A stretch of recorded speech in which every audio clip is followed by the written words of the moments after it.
وہ رامز کے ساتھ F9 سیکٹر میں واقع فاطمہ جناح پارک میں موجود تھی۔ موسم بہت سہانا تھا، فضا میں موتیے کے پھولوں کی بھینی بھینی سی مہک تھی۔ اپنی خودکشی کے واقعے کے بعد وہ پہلی دفعہ ماہم کے ساتھ گھر سے باہر نکلا تھا، اس لیے اضطراب اور بے چینی اس کے ساتھ چلتے ہوئے ماہم کو اچھی طرح محسوس ہو رہی تھی۔ اس تلخ واقعے کے بعد فوری ٹریٹمنٹ ملنے سے اس کی حالت تو سنبھل گئی تھی، لیکن اس کی اس حرکت نے اس کے پورے گھر کو خوفزدہ کر دیا تھا۔ پچھلے ایک ہفتے سے ماہم کسی سائے کی طرح اس کے ساتھ تھی۔ اوپر سے جواد انکل اسے امریکہ سے کال کر کے بار بار رامز کا کیس اچھی طرح ہینڈل کرنے کی تلقین کر رہے تھے۔ اب تو خیر اس کی رامز کے ساتھ اچھی خاصی دوستی اور بے تکلفی ہو گئی تھی، اس لیے وہ اس کی آمد پر بیزاری اور خوف کا اظہار نہیں کرتا تھا۔ وہ واحد لڑکی تھی جس نے اس سے خودکشی کرنے کی وجہ نہیں پوچھی تھی۔ وہ اس قدر سادہ انداز سے اس سے چھوٹی چھوٹی باتیں کرتی تھی کہ رامز کو کبھی کبھار لگتا کہ وہ سائیکالوجسٹ ہونے کا بس ڈرامہ ہی کر رہی ہے۔ اس دن موسم غضب کا تھا۔ ٹھنڈی ہوا بادلوں کے ساتھ اٹکیلیاں کرتی ہوئی بڑے مست انداز سے چل رہی تھی۔ موسم اچھا ہونے کی وجہ سے وہ زبردستی اسے اپنے ساتھ F9 پارک میں لے آئی۔ پنک کلر کے سوٹ میں وہ سرتاپا قیامت ڈھا رہی تھی۔ ایک تو لباس کی کارگزاری، اوپر سے اس کے دل کو چھو لینے والے نقوش، وہ سادگی میں بھی غضب ڈھاتی تھی۔ اس وقت اپنے شانوں پر آتے گھنے سلکی بال کھولے ہلکی سی لپسٹک میں بھی وہ دمک رہی تھی۔ وہ اپنی راج ہنس جیسی گردن اٹھائے دلچسپی سے دائیں بائیں لوگوں کو دیکھ رہی تھی۔ اس کے ساتھ سنگ مرمر کے بینچ پر بلیک جینس پر اسکائی بلو شرٹ میں ملبوس رامز کی مردانہ وجاہت عام سے حلیے میں بھی صاف جھلک رہی تھی۔ اس کی شیپ بڑی ہوئی اور بادامی آنکھوں میں رتچکے کی کیفیت نمایاں تھی۔ وہ کئی راتوں سے ٹرینکولائزر لینے کے باوجود بھی نہیں سو پا رہا تھا۔ اس کی آنکھوں میں طغیانی اور چہرے پر عجیب سا خوف تھا۔ بھئی کیا ہو گیا ہے؟ ریلیکس ہو کر بیٹھو نا اور بے فکر ہو، میں کرنٹ نہیں مارتی۔ ماہم نے دلکش مسکراہٹ سے اسے قدرے فاصلے پر لا تعلقی سے بیٹھے دیکھ کر شرارتاً کہا، ایسی کوئی بات نہیں۔ اداسی اس کے سارے وجود پر خیمہ تانے ہوئے تھی۔ وہ تھوڑا سا قریب ہوا تو اس کے لباس سے اٹھنے والی بھینی بھینی پرفیوم کی خوشبو ماہم پر خوشگوار تاثر چھوڑ گئی۔ پرفیوم تو بہت زبردست لگا رکھا ہے، وہ ایسے ہی بے معنی باتوں سے گفتگو کا آغاز کرتی۔ بھائی کا ہے۔ اس کے سادہ سے جواب پر وہ کھلکھلا کر ہنس پڑی۔ اس کے موتیوں کی لڑی جیسے سفید دانتوں سے نظر چراتے ہوئے اس نے قدرے ناراضگی سے کہا، اس میں ہنسنے کی کیا بات ہے؟ اس کی بادامی روشن آنکھوں میں ہلکی سی جھنجھلاہٹ ابھری جسے ماہم نے صاف نظر انداز کیا۔ ایک تو تم فوراً لڑکیوں کی طرح ناراض ہو جاتے ہو چھوٹی چھوٹی باتوں پر۔ ماہم ایک دفعہ پھر ہنسی۔ اور تم لڑکوں کی طرح جو بات دل میں آئے وہ فوراً کہہ دیتی ہو۔ اس کا جوابی حملہ ماہم کو اچھا لگا۔ کیوں نہیں کہنی چاہیے کیا؟ اس کی آنکھوں میں سے ایک دفعہ پھر شرارت چھلکی۔ وہ خاموش رہا۔ رامز تم ماڈلنگ کیوں نہیں کرتے؟ قسم سے ماڈلنگ کے لیے بالکل فٹ ہو۔ وہ ماہم کے اس بے تکے مشورے پر سخت حیران ہوا۔ مجھے ایسے فضول کام پسند نہیں۔ اس نے فوراً ناگواری کا اظہار کیا۔ پھر کیا کام پسند ہے وہ بتا دو۔ اس نے قطعاً برا نہیں منایا بلکہ پہلے سے زیادہ دلچسپی سے پوچھا۔ میں کچھ بھی نہیں کر سکتا، میں بس اتنا جانتا ہوں۔ وہ بالکل ایک روٹے ہوئے بچے کی طرح بولا تھا۔ ماہم مسکرائی۔ دیکھو رامز تم ایک بالکل نارمل انسان ہو، بس ڈپریشن کے بعد والے فیز سے گزر رہے ہو۔ میں مانتی ہوں کہ یہ بھی ایک ذہنی بیماری ہے اور یہ ہمارے معاشرے کا المیہ ہے کہ ہم جسمانی بیماریوں کے لیے تو بہت دھڑلے سے ڈاکٹرز کے پاس جاتے ہیں، لیکن کسی سائیکالوجسٹ یا سائیکیٹرسٹ کے پاس جاتے ہوئے ہم اپنے دائیں بائیں دیکھنے لگتے ہیں کہ کوئی ہمیں دیکھ تو نہیں رہا۔ اصل میں تو اس رویے کا علاج کرنے کی ضرورت ہے، جیسے کہ تمہارا کہنا تھا کہ تم میرے کلینک نہیں آؤ گے۔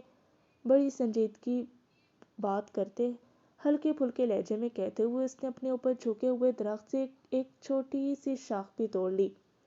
رامز نے الجھ کر اس کے چہرے کے دلکش نقوش کو دیکھا، جبکہ وہ لاپرواہی سے ہاتھ میں پکڑی شاخ سے زمین پر اگی گھاس پر لکیریں کھینچ رہی تھی۔ وہ بظاہر لاپرواہ، لیکن اس کا تمام تر دھیان اپنے ساتھ بیٹھے رامز کی طرف تھا۔ میں لوگوں سے ڈرتا نہیں ہوں۔ رامز کی خفگی بھرے انداز پر دی جانے والی اطلاع پر ماہم نے مسکرا کر اسے دیکھا، جو کیاری میں لگے گلداؤ کے پھولوں پر نظریں جمائے قدرے رخ موڑے لاتعلقی سے بیٹھا ہوا تھا۔ اگر لوگوں سے نہیں ڈرتے تو پھر میرے کلینک کیوں نہیں آئے؟ ماہم نے اس کے لہجے سے ذرا بھی متاثر ہوئے بغیر ہنس کر کہا۔ اس کے چہرے پر بڑا نرم سا تاثر تھا جو اس کی دلکشی کو مزید بڑھا رہا تھا۔ رامز نے بڑی مشکل سے اپنی نگاہیں اس کے چہرے سے ہٹائیں۔ بس میرا دل کر رہا تھا کہ آج تم سے کہیں باہر ملوں۔ اس کے معصومانہ انداز پر وہ بے ساختہ کھلکھلا کر ہنس پڑی۔ راموس کو یوں لگا جیسے کسی ویران مندر میں بہت سی گھنٹیاں بج اٹھی ہوں۔ وہ اس کے ساتھ بیٹھی اب اپنے سامنے بچوں کو کرکٹ کھیلتا ہوا بڑی دلچسپی سے دیکھ رہی تھی۔ اس کی نظروں کے تعاقب میں راموس نے وہ منظر دیکھا تو سادہ سے انداز میں اسے کہا، ڈیڈی کی ڈیتھ سے پہلے میں بھی بہت اچھا فاسٹ باؤلر تھا۔ اپنے کالج کو اکثر میچ میں نے ہی جتوائے تھے۔ وہ اس کی اطلاع پر چونکی۔ گڈ۔ تم اب کیوں نہیں کھیلتے؟ ماہم نے سخت حیرانگی سے اس کے تھوڑی کے پاس تل کو دیکھا۔ لڑکوں کے ایسے تل اس نے کم ہی دیکھے تھے۔ پتہ نہیں، اس نے لاپرواہی سے کندھے اچکائے۔ مجھے لگتا ہے کہ ہر وہ کام جو میں پہلے کرتا تھا وہ اب نہیں کر سکتا۔ اس کے لہجے میں عجیب سی بے چارگی تھی۔ وہ اب بے بسی سے اپنے دونوں ہاتھ مسل رہا تھا۔ ماہم نے بڑی توجہ سے اس کی اس حرکت کو دیکھا جو وہ غیر ارادی طور پر کر رہا تھا۔ دیکھو راموس، تم جس ذہنی کیفیت میں مبتلا ہو اس کو نفسیات کی زبان میں post traumatic stress dis order کہتے ہیں۔ اس میں انسان کو تکلیف دہ واقعات ہر وقت بے چین رکھتے ہیں اور اس کی نہ صرف نیند ڈسٹرب ہوتی ہے بلکہ بھوک بھی ختم ہو جاتی ہے اور وہ ہر وقت مضطرب رہتا ہے۔ اس کا کچھ بھی کرنے کو دل نہیں کرتا، لیکن تمہیں اس فیز سے خود نکلنا ہے ورنہ اپنی زندگی تباہ کر لو گے۔ اس نے خلوص دل سے اسے دوبارہ سمجھانے کی کوشش کی۔ میں اس فیز میں سے کیسے نکل سکتا ہوں؟ مجھے ہر طرف خون نظر آتا ہے، مجھے ڈیڈی کی کراہیں رات کو سونے نہیں دیتی، میں ان کی تکلیف کا مداوا نہیں کر سکتا، یہ احساس مجھے ہر وقت بے چین رکھتا ہے۔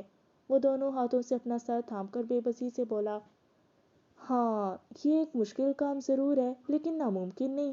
ماہم نے اس کے بازو پر ہاتھ رکھ کر اپنائیت بھرے انداز سے کہا۔ اس نے چونک کر ماہم کو دیکھا۔ میرا مشورہ تو یہ ہے کہ تم اس واقعے کو ایک ڈراؤنا خواب سمجھ کر بھول جاؤ، وہ بہت نرمی سے کہہ رہی تھی۔ دیکھو راموس، انسان کی زندگی میں بہت سے نشیب و فراز آتے ہیں اور انسان کو اس کا مقابلہ ہمت سے کرنا چاہیے، لیکن افسوس کہ یہ انسان کی کم ہمتی ہے کہ وہ آسودگی میں تو بہت اطمینان سے رہتا ہے لیکن تھوڑی سی تکلیف آئے تو اس کے اوزان خطا ہو جاتے ہیں اور وہ ذہنی دباؤ کا شکار ہو کر ہاتھ پیر چھوڑ دیتا ہے۔ اس کے کندھے پر ہاتھ رکھے وہ ایک دوست کی طرح اسے سمجھا رہی تھی۔ لیکن ماہم، یہ ایک چھوٹا سا واقعہ نہیں ہے جس کو میں آسانی سے بھول جاؤں۔ وہ جیسے الفاظ تلاش کرتے ہوئے بولا تھا۔ اس کی آنکھوں میں بے بسی بھی تھی اور نمی بھی۔ وہ اب ایک چھوٹے سے بچے کو آئس کریم کھاتا دیکھ رہا تھا۔ کبھی اس کے چہرے پر بھی ایسے ہی بے فکری ہوتی تھی۔ تم یہ فرض کر لو کہ ڈیڈی کی موت ایسے ہی لکھی تھی اور ایسے ہی آنی تھی۔ یقین کرو بہت سکون میں آ جاؤ گے، ورنہ خود بھی تنگ ہوگے اور جو لوگ تم سے محبت کرتے ہیں ان کو بھی اذیت کے صحرا میں بھٹکنے کے لیے چھوڑ دو گے۔ ماہم نے اپنائیت سے اس کے کندھے پر ہاتھ رکھا۔ وہ چونک کر اسے دیکھنے لگا جس کا انداز انتہائی دوستانہ تھا۔ تم نے کبھی اپنی ماما کا چہرہ دیکھا ہے؟ وہ اس کی بات پر زبردست انداز سے چونکا۔ سب سے زیادہ نقصان تو ان کا ہوا ہے۔ تم اور تمہارے بڑے بھائی تو اپنی شادی کے بعد نئے رشتوں میں بزی ہو جاؤ گے۔ ڈیڈی یاد آئیں گے لیکن اتنی شدت سے نہیں۔ آنٹی کو دیکھو، وہ تو زندگی کے سفر میں بالکل تنہا ہو گئی ہیں، اور تمہیں معلوم ہے نا کہ ماما اور ڈیڈی میں کتنی محبت تھی۔ جب ماما نے تم لوگوں کی خاطر خود کو سنبھال لیا تو کیا تم ان کے لیے ایک نارمل لائف میں نہیں آ سکتے؟ وہ بہت توجہ سے سر جھکائے اس کی باتیں سن رہا تھا۔ میں ماما کو دکھی نہیں کرنا چاہتا، لیکن یقین کرو کہ میں ایسا جان بوجھ کر نہیں کرتا۔ وہ بالکل بچوں کے انداز کے ساتھ اپنی صفائی دے رہا تھا۔ مجھے معلوم ہے راموس، وہ ہلکا سا مسکرائی۔ مجھے اچھی طرح پتہ ہے کہ تم ایک بہت اچھے اور بہت خوبصورت دل کے حامل انسان ہو، تم کسی کو بھی دکھ نہیں دے سکتے۔ وہ اس کے لہجے کے یقین پر گڑبڑا سا گیا۔ پھر بتاؤ کہ میں کیا کروں؟ اس نے بالآخر ہتھیار ڈال ہی دیے۔ یار، خود کو مصروف کرو اور نئے سرے سے زندگی کا آغاز کرو، اپنے لیے نہیں، ماما کے لیے، بھائی کے لیے۔ ماہم کی باتوں سے اس کے چہرے کا اضطراب خاصا کم ہو گیا۔ وہ اب کھل کر مسکرا رہا تھا۔ دیکھو راموس، ماما اور بھائی صرف تمہارے لیے یہاں اسلام آباد میں شفٹ ہوئے ہیں اور ان کی محبت کا مزید امتحان نہ لو۔ اور تم تو بہت ہمت والے بندے ہو، ہمیشہ ٹاپ کرتے رہے ہو، اپنے آپ کو ضائع مت کرو پلیز۔ ماہم کی باتوں نے اس پر خاطر خواہ اثر کیا تھا۔ وہ اب آسمان پر روئی کے گالوں کی طرح اڑتے بادلوں کو دلچسپی سے دیکھ رہا تھا۔ بادل اچھے ہوتے ہیں نا، زمین کو سیراب کر دیتے ہیں۔ انسانوں کو بھی ایسا ہی ہونا چاہیے، انہیں بھی اپنا دامن کشادہ کر کے دوسروں کے کام آنا چاہیے۔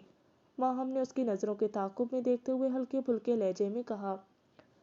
وہ اب اپنے سامنے پاپ کارن کھاتے ہوئے گزرنے والی دو نومل لڑکیوں کو دیکھ رہی تھی۔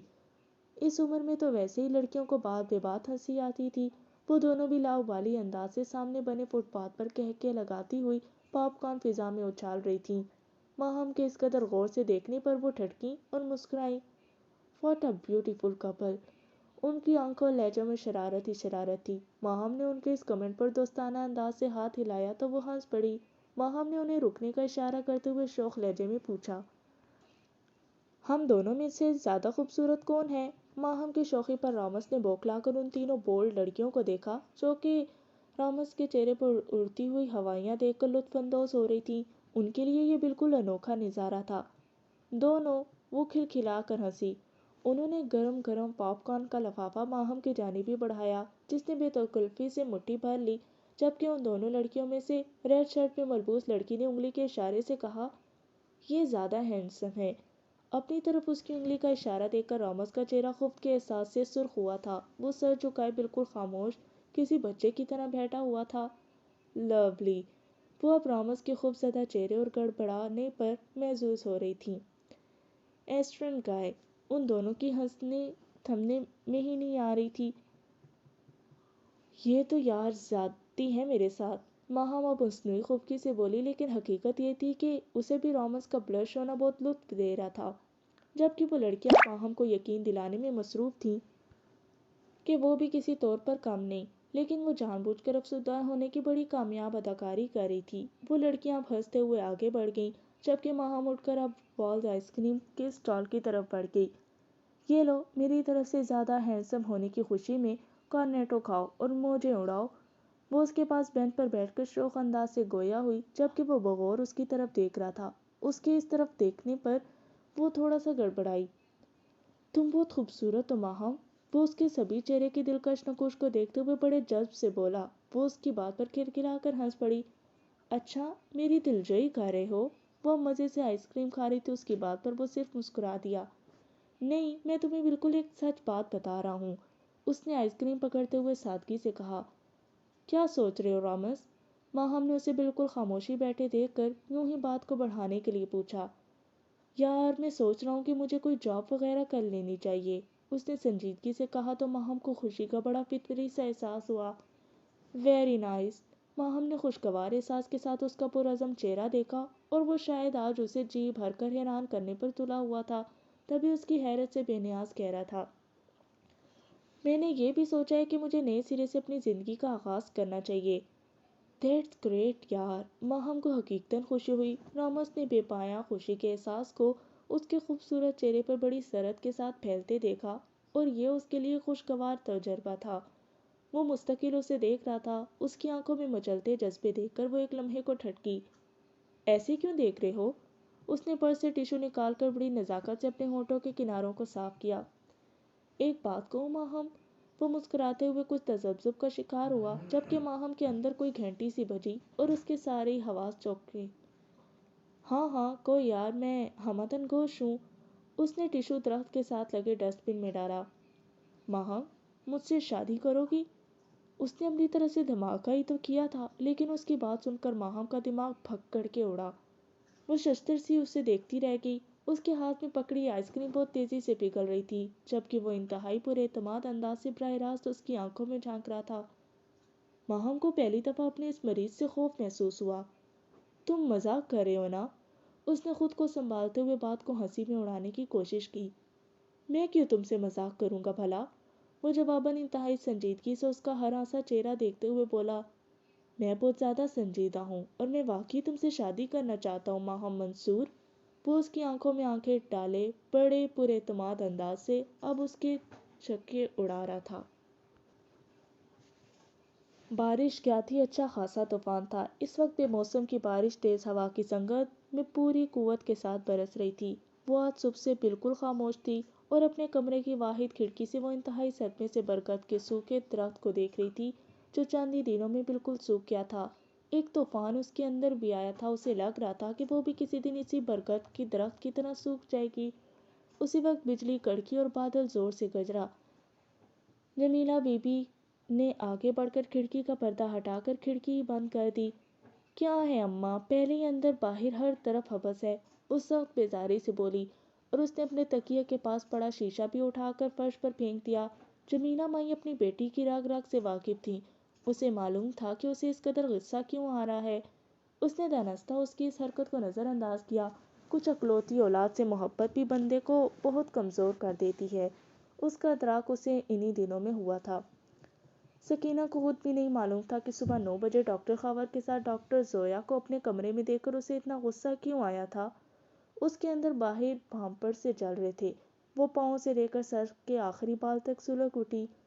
ڈاکٹر زویا نے کسی بات پر ہنستے ہوئے ڈاکٹر خاور کے بازو پر اپنا ہاتھ رکھا تھا، اور جتنی محبت سے وہ اس کے چہرے کو دیکھ رہے تھے، سکینہ کو یوں لگ رہا تھا کہ وہ کسی گرم توے پر ننگے پاؤں کھڑی ہو۔ اللہ جوڑی کو نظر بد سے بچائے۔ ماشاءاللہ چاند سورج کی جوڑی لگ رہی تھی۔ سکینہ کو نہ جانے کیوں لگا تھا کہ اماں نے یہ بات سراسر اسے سنانے کے لیے کہی ہے۔ تبھی اس نے سخت صدمے کی کیفیت سے اماں کو دیکھا، جسے احساس نہیں تھا کہ وہ ان کے لیے تو دعا، جبکہ اپنی بیٹی کے لیے بالواسطہ بد دعا کر رہی ہے۔ وہ تب سے نہ صرف اماں سے بلکہ اپنے آپ سے بھی خفا تھی۔ اسے بالکل خاموش دیکھ کر اماں نے نہ سب انداز میں اپنایا۔ دیکھ سکینہ پتر، مخمل میں کبھی ٹاٹ کا پیوند نہیں لگتا۔ اماں نے اپنی نازک مزاج بیٹی کا برہم چہرہ دیکھتے ہوئے ذرا محتاط انداز سے کہا، لیکن اس کے باوجود سکینہ اس کی بات پر بری طرح سے چڑ گئی۔ اماں، جیسے مقدر کا لکھا ٹل نہیں سکتا، کمان سے نکلا تیر اور منہ سے نکلی بات واپس نہیں آ سکتی، اسی طرح میرے دل کو بھی تیری منطق سمجھ نہیں آ سکتی۔ تو مجھے بتا کس زبان میں اپنے دل کو سمجھاؤں؟ میں پاگل تھوڑی ہوں، اپنی اوقات پہچانتی ہوں۔ میں اللہ دیتا کمہار کی کبڑی بیٹی ہوں۔ اس نے اپنا مذاق خود اڑایا۔ اس کے چہرے پر پھیلی بے بسی اور مایوسی سے جمیلہ مائی کے دل کو کچھ ہوا۔ وہ فوراً اٹھ کر اس کے پاس آ کر اس کا سر سہلانے لگی۔ میری بچی بہت صابر ہے۔ اس کا دل بھر آیا۔ اس نے مشکل سے اٹھتے ہوئے جوار بھاٹے کو آنسوؤں کی صورت میں باہر نکلنے سے روکا۔ اماں، تو گواہ ہے، پچھلے 8 سالوں میں نے اپنی بیماری کا کبھی اللہ سے شکوہ نہیں کیا کہ اس نے مجھے 14 سال صحت و تندرستی بھی تو دی تھی۔ میں نے کہاں کہاں نہیں دھکے کھائے۔ جب میری کمر پر کب نکلنے لگا میں تب بھی روئی، لیکن اللہ پاک سے کوئی گلہ نہیں کیا۔ جب لاہور والے ڈاکٹروں نے میرا مزید علاج کرنے سے انکار کر دیا، میرے اندر پھر بھی طاقت تھی، صرف یہ سوچ کر کہ میرا رب کہتا ہے کہ مایوسی کفر ہے۔ لیکن مجھے اس نے اب جس آزمائش میں ڈال دی ہے، مجھے اس چیز پر اللہ سے گلہ ہے۔ وہ بلک بلک کر رو رہی تھی۔ جمیلہ مائی کے دکھوں میں ایک دم اضافہ ہوا۔ نہ میری جن، نہ میری جان، اللہ سونے سے گلہ نہیں کرتے۔ جمیلہ مائی ایک دم ہی خوفزدہ ہوئی۔ اماں، خدا کی قسم میرے بس کی بات نہیں۔ وہ آج اپنے دل کا وہ راز کھول ہی گئی۔ اماں کا چہرہ پھک ہو گیا۔ اماں، کھڑکی کھول دینا۔ اس نے روتے ہوئے التجا کی تو اماں کے دل پر آسرا چل گیا۔ اس نے آگے بڑھ کر کمرے کی کھڑکی کھول دی تھی۔ باہر سے تازہ ہوا کے جھونکوں نے اندر کے حبس زدہ ماحول کو کچھ کم کیا۔ وہ اپنی بھولی بیٹی کو کیا سمجھاتی کہ وہ یہ کھڑکی کیوں بند کرتی ہے، تاکہ باہر کے مناظر اسے مزید ذہنی تکلیف نہ دیں۔ ڈاکٹر زویا کو ڈاکٹر خاور کے ساتھ پارکنگ کی طرف جاتے ہوئے جتنی اذیت اس کے چہرے پر پھیلتی تھی، وہ جمیلہ مائی کا کلیجہ جلا جاتی تھی، اور اگلے کئی گھنٹوں تک وہ خوفزدہ انداز سے سکینہ کی شکل دیکھتی رہتی کہ اسے کچھ ہو ہی نہ جائے۔ پورے سرکاری اسپتال میں ڈاکٹر خاور اس کی ہمت بڑھاتے اور اپنے مکمل تعاون کا یقین دلاتے دلاتے اللہ جانے کب اس کے دل کا دروازہ کھول کر بڑے دھڑلے سے اندر داخل ہو گئے۔ جس رات اسے اس بات کا ادراک ہوا، وہ سخت خوفزدہ ہوئی۔ کئی راتیں اس نے خود سے جنگ کرتے ہوئے گزاری تھیں۔ وہ یہ بات سمجھنے سے قاصر تھی اور اکثر بیٹھ کر سوچتی، یہ کیسی محبت تھی جو گھن کی صورت اسے چاٹ رہی تھی۔ وہ جو زندگی سے لڑنے آئی تھی، اپنے دل سے ہار بیٹھی۔ جسم تو معذور ہی، وہ دل کو بھی معذور کر بیٹھی۔ اب اس اپاہج دل کو لے کر وہ کہاں جاتی؟ اس نے بہت سنبھل کر زندگی گزاری تھی۔ رب سے تعلق اتنا مضبوط تھا کہ جو اسے کہیں اور دیکھنے دیتا ہی نہیں تھا، لیکن دل نے جیسے ہی پہلی چوری کی، پکڑا گیا۔ اللہ سے تھوڑا سا غافل ہوئی، اس نے منہ کے بل گرا دیا۔ اس پر بھی اماں کہتی تھی کہ شکر کر سکینہ، اللہ تجھ سے غافل نہیں ہوا۔ اسے کچھ دن سے اپنے علاج سے کوئی دلچسپی نہیں رہی تھی۔ سکر سے ابا ان کو ملنے آیا تو اسے اس قدر کمزور دیکھ کر حیران رہ گیا۔ وہ گھنٹوں چپ بیٹھی رہتی اور کھڑکی سے باہر برکت کے سوکھے درخت کو دیکھتی رہتی۔ اس کے چہرے پر بس چند منٹوں کے لیے تازگی آتی جب ڈاکٹر خاور صبح راؤنڈ پر آتے، لیکن اب بھی وہ نہ جانے کیوں اس کے ساتھ ذرا محتاط ہو کر بات کرتے تھے، اور ان کی یہ لا تعلقی دیمک کی طرح سکینہ اللہ دیتا کے وجود کو کھا رہی تھی۔ اماں میں خوبصورت کیوں نہیں ہوں؟ اس دن اس نے شیشہ دیکھتے ہوئے سخت رنجیدہ لہجے میں اماں سے پوچھا جو جائے نماز پر بیٹھی تسبیح کر رہی تھی۔ اس نے ابھی اپنے کمرے کی کھڑکی سے ڈاکٹر زویا کو ڈاکٹر خاور کے ساتھ جاتے دیکھا۔ افسردگی کی ایک بھاری دیوار دل پر آن گری اور اس نے پچھلے 10 منٹوں میں بلا شبہ کوئی 15 دفعہ شیشہ دیکھا اور ہر دفعہ دیکھنے پر پہلے سے زیادہ مایوسی کا شکار ہوئی۔ کملی نہ ہو، کون کہتا ہے میری دھی خوبصورت نہیں ہے؟ اماں نے دل ہی دل میں صورت پڑھ کر اس کے ماتھے پر پھونک ماری۔ وہ اس وقت ساری دنیا سے خفا لگ رہی تھی۔ اماں جائے نماز سے اٹھ کر اس کے پاس آ بیٹھی۔ اماں، تیرے علاوہ ساری دنیا کہتی ہے۔ اس کے انداز میں اکتاہٹ اور بے دلی کا عنصر نمایاں تھا۔ وہ اب دانستہ طور پر کھڑکی سے باہر دیکھنے سے گریز کر رہی تھی۔ میری دھی دا دل تے شیشے ورگوں روشن تے چمکیلا ہے۔ اماں نے اس کے ماتھے کا بوسہ لیا۔ اس کے ہر انداز سے اپنی بیٹی کے لیے امڑتا محبت کا سمندر ہر کسی کو ہی دکھائی دیتا تھا۔ سارے پنڈ والے جمیلہ اور اللہ دیتے کمہار کا مذاق اڑاتے تھے جنہوں نے لڑکی ذات کو سر پر چڑھا رکھا تھا۔ میری بھولی ماں، آج کل کے دور میں کون بے وقوف دلوں کے چمکیلے پن کو دیکھتا ہے؟ لوگ اجلے جسم اور خوبصورت چہروں کے پیچھے ہی بھاگتے ہیں۔ وہ زہر خود لہجے میں بولی تھی۔ پتر، اب اتنا بھی اندھیر نہیں مچا، ابھی بھی کچھ لوگ اجلے دلوں سے پیار کرتے ہیں۔ اماں نے میز سے لکڑی کا فریم اٹھاتے ہوئے سادہ سے انداز سے کہا۔ لکڑی کے فریم کے ساتھ ہی ایک سفید اور گلابی رنگ کی کریم زمین پر گری، جسے گرتے دیکھ کر سکینہ کا رنگ پھک ہوا۔ نی سکینہ، اے کیے؟ اماں نے ٹیوب اٹھا کر اس کی آنکھوں کے آگے کی جو اس سے نظریں چرائے باہر انار کے درخت پر بیٹھی ایک اداس سی چڑیا کو دیکھنے کی ناکام کوشش کر رہی تھی۔ پتہ نہیں اماں، اس نے دانستہ اپنے لہجے کو لاپرواہ بنایا۔ اسی وقت ایک نرس اس کے بخار کی ریڈنگ لینے اندر آئی تو اماں نے وہی ٹیوب اس کے آگے لہرا دی۔ پتر، اے کیے؟ سکینہ دی کوئی دوائی تے نہیں ہے نا؟ وہ نرس ٹیوب دیکھ کر کھلکھلا کر ہنس پڑی۔ اماں جی، اے تے فیئر اینڈ لولی ہے۔ اس نے تھرمامیٹر سکینہ کے منہ میں ڈالتے ہوئے جمیلہ مائی کی معلومات میں اضافہ کیا۔ اے دیرانی، میں ان پڑھ جاہل کیا جانوں یہ کس بلا کا نام ہے، تو یہ بتا یہ کس کام آتی ہے؟ اماں کو واقعی سمجھ نہیں آئی تھی، تبھی تو وہ حیرانگی سے نرس کو ہنستے ہوئے دیکھ رہی تھی۔ خالہ جی، اے رنگ گورا کرنے والی کریم ہے، اس کا نام فیئر اینڈ لولی ہے، یہ تیری دھی نے مجھ سے ہی پرسوں بازار سے منگوائی تھی۔ نرس کی چلتی زبان کو دیکھ کر سکینہ کا دل چاہا کہ وہ تھرمامیٹر اپنے منہ سے نکال کر اس کے منہ میں ڈال دے۔ رنگ گورا کرنے کی سکینہ نے منگوائی؟ اماں نے سخت غصے اور ناراضگی سے سکینہ کو دیکھا جس نے اماں کے غضب سے بچنے کے لیے فوراً آنکھیں بند کر لی تھی، لیکن اماں نے بھی نرس کے باہر جانے پر اپنی بیٹی کا دماغ سیٹ کرنے کا ارادہ کر ہی لیا تھا۔ کیا؟ عائشہ کے منہ سے نکلنے والی بے ساختہ چیخ پر ماہم کے ہاتھ سے چھری گرتے گرتے بچی۔ وہ دونوں اس وقت ماہم کے کچن میں شیلف پر بے شمار سبزیاں رکھے چائنیز بنانے کے لیے کٹنگ میں مصروف تھی کہ ماہم نے اسے رامز کے پرپوزل کا بتایا، جسے سنتے ہی عائشہ اپنے منہ سے نکلنے والی بے ساختہ چیخ پر قابو نہیں پا سکی۔ اس پاگل کا دماغ ٹھیک ہے جو تمہیں پرپوز کرنے بیٹھ گیا؟ عائشہ نے کٹنگ بورڈ پر اور تیزی سے چھری چلاتے ہوئے غصے سے کہا۔ اس کے اس انداز پر ماہم کھلکھلا کر ہنس پڑی۔ اس کے یوں ہنسنے سے اس کے دائیں گال پر بننے والا ڈمپل اور خوبصورت لگنے لگا۔ بے تحاشا غصہ آ رہا ہے مجھے اس آٹے کی بوری پر۔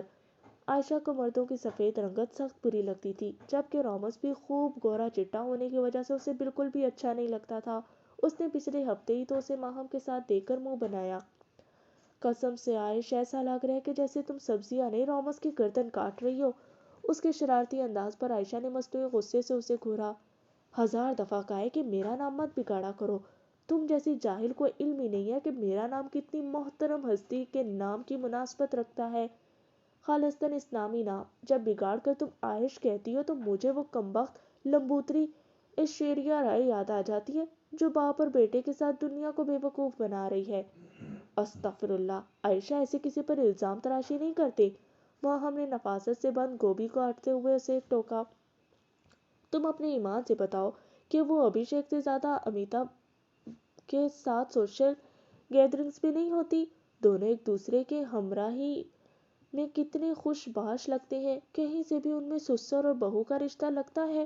عائشہ نے بڑی مہارت سے گاجر پر چھری چلائی، جبکہ ماہم نے اسے تعصب بھرے انداز سے دیکھا۔